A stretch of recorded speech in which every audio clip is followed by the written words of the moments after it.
اتنی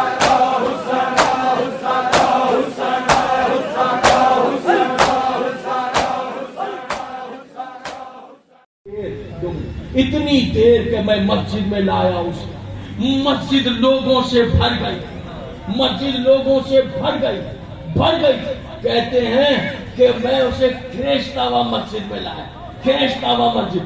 جملہ سنیے گا میرا، کہتے ہیں مجمع تھا، میں نے لوگوں کے حوالے کیا، اس کو پکڑو یہ قاتل امیر المومنین۔ کہتے ہیں میں نے دوڑا، مجھے علی نظر نہیں آتا، میں محراب کی جانب دوڑا، زوار بیٹھے ہیں اس محراب کی۔ کہتے ہیں میرا دل ڈوب رہا تھا، اللہ خیر کر، نہ جانے میں مولا کو کیسا پاؤں۔ اللہ تو مجمع تھا، چیخیں تھی، کہا میں دوڑتا گیا، لوگوں کو ہٹاتا گیا، دوڑتا۔ جب میں قریب پہنچا تو عجب منظر تھا، کچے محراب میں میرا مولا بیٹھا تھا، تشہد کے عالم میں تھا، سر سے خون کا فوارہ جاری تھا۔ علی زمین سے مٹی اٹھا کر زخم میں بھرتے جاتے تھے اور کہتے جاتے تھے فزت برب الکعبہ، رب کعبہ کی قسم میں کامیاب ہو گئے۔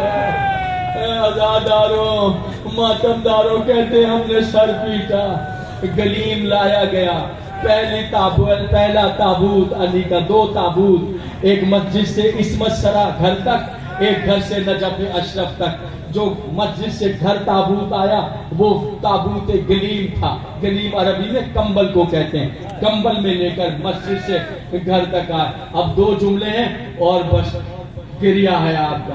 کہتے ہیں لے کر چلے، مجمع تھا، عورتیں، مرد، بوڑھے، بچے۔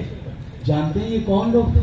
یہ وہی تو یتیم ہیں جن کا آسرا علی، یہ وہی تو بے ہوئے ہیں جن کا سہارا علی۔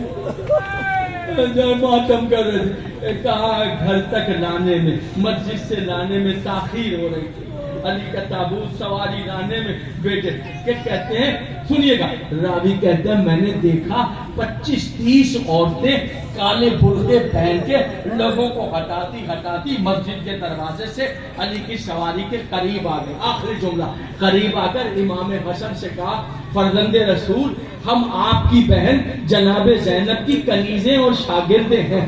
شہزادی کہہ رہی ہیں بھیا حسن سے کہو بابا کو لانے میں دیر ہو رہی ہے تو برقع پہن کے میں خود مسجد میں آ جاؤں۔